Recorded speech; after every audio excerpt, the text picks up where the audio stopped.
Okay. Welcome back from intermission, kids. Got a little bit of a buzz on. We're going to put the rest of the chartreuse away for a later date. Sorry. You know, what time is it? My alarm's going to go off in the middle of this. Oh well. What do you want? What do you want? You know how much you paid to see this.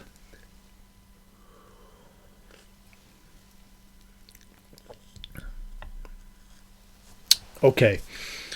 I thought that the Carpano Antica would be too much with the green chartreuse, but no. That is like one of the best drinks I've ever had in my life. Shot and a half of gin, Tanqueray in this case, which is, it's on the cheaper end, but it's fucking good. It's actually, it's probably my favorite mixing gin.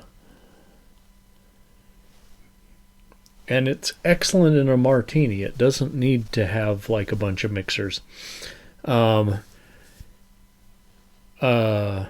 whole shot of Carpano Antica, and I know that's expensive. And even more expensive, the 3/4 shots of green chartreuse, which, we're going to run out of here pretty soon. I'm just waiting for Sabrina to text me here and tell me she's going to bed. I already told her good night. She's right up there.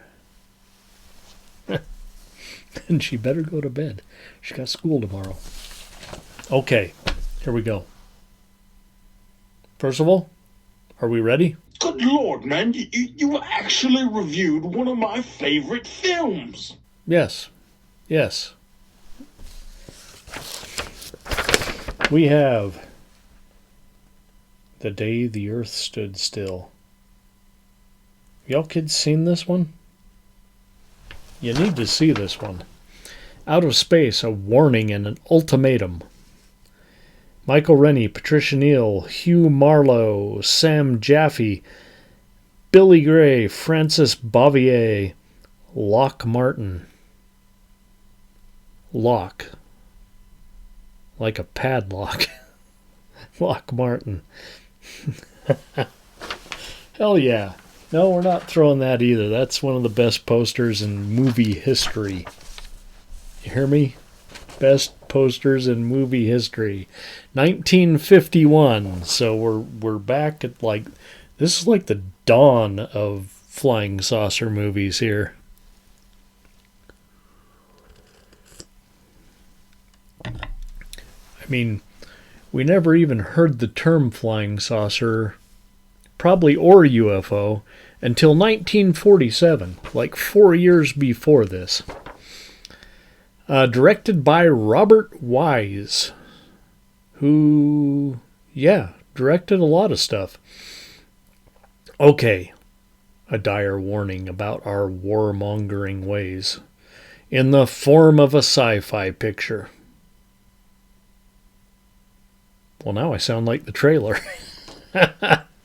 A saucer lands in a ballpark in Washington, D.C., and from it emerges Klaatu, a shiny-suited but definitely humanoid alien, Rennie. He is followed by a large, menacing robot named Gort.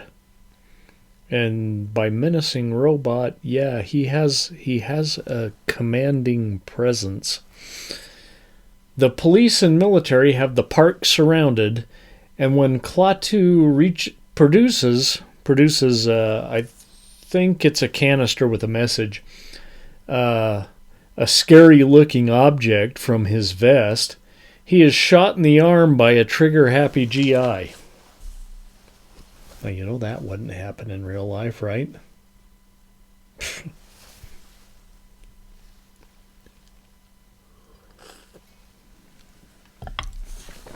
All right.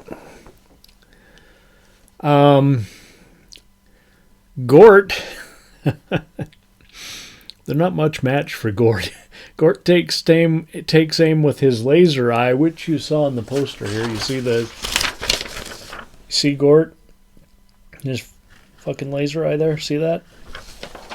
Gort takes aim with his laser eye, and he doesn't kill anybody. He just freaking melts their guns, their tanks, their rockets.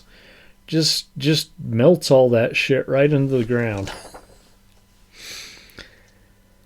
Well, after failing, even after seeing this, Klaatu is unable to convince the world leaders to come together for a summit.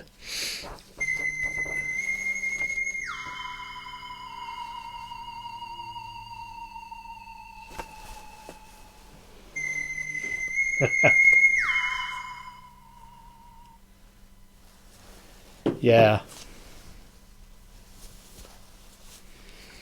That goes right along with this, doesn't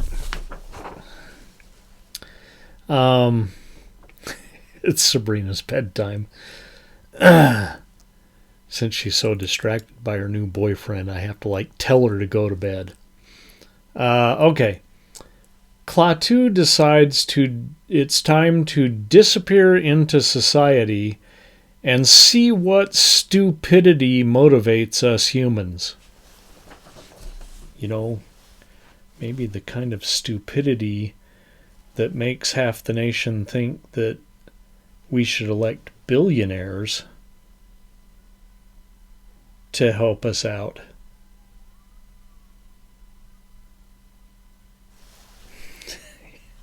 Yeah, they would just rather watch us die.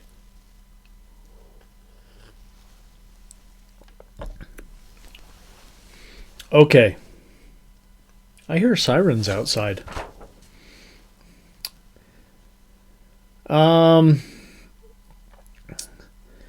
He takes up in a boarding house with Aunt Bee and some others, including a single mother, Neil, and her curious young son, Billy Gray.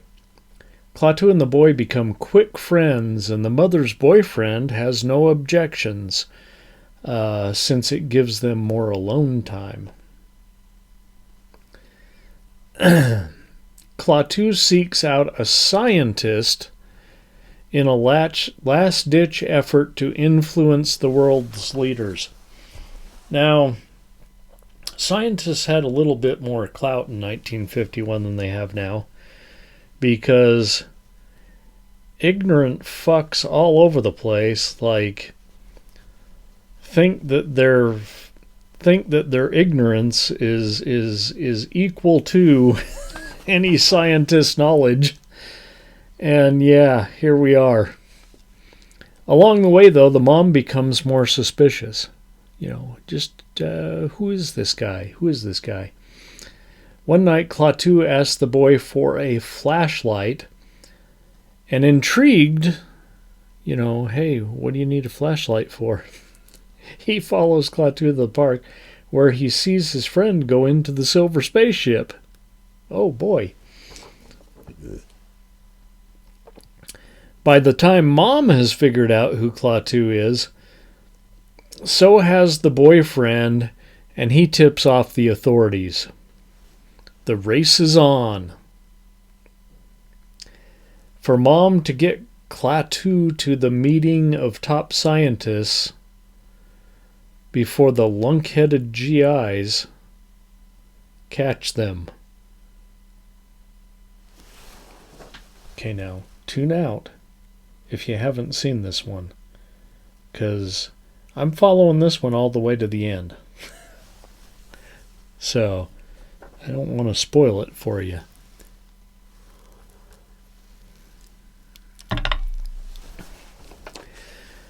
With Gort encased in the finest plastic, the government feels they have the upper hand. Yeah, they they encase the robot in plastic. And then they kill Klaatu. We're sure of it. We've done it. But Gort doesn't stay in the plastic block too long. as you can imagine. The eye of death resumes, and it's up to Mom to save the day. In the end comes a warning,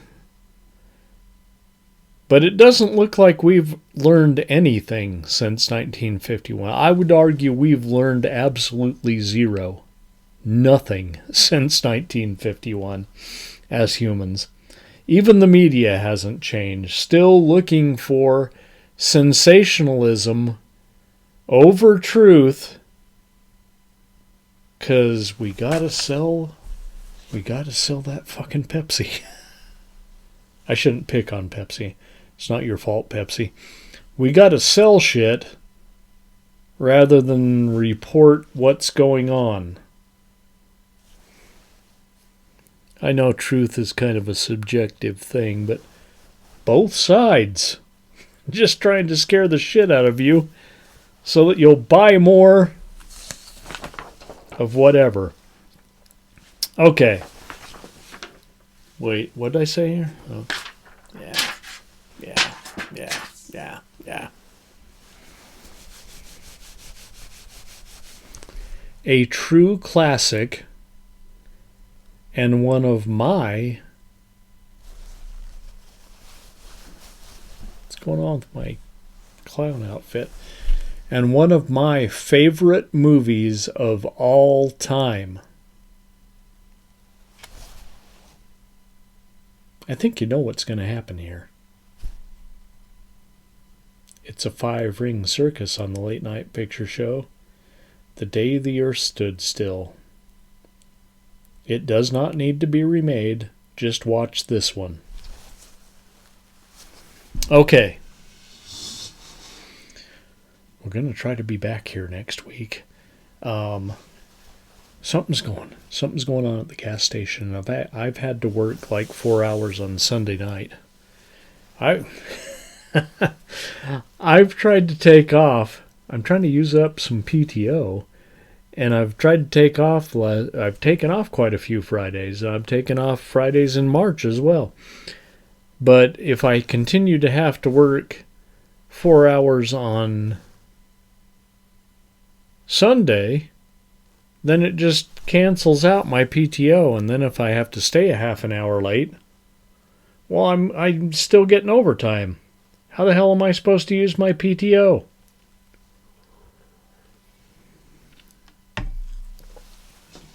All right, Percival, let's pick a movie for next week. Or next time, just in case. Oh, look, one landed right in my hand. Shall we see what it is?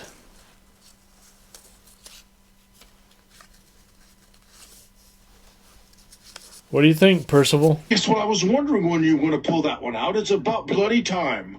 We have Roger Corman. We have the original Little Shop of Horrors. We've already covered the musical with Rocky Horror, I believe. And I'm not going to spoil it, but Beatniks, A Bucket of Blood, on the Late Night Picture Show next week. Be sure and join us, won't you? Okay, if you liked what you saw, give us a thumbs up, etc., etc.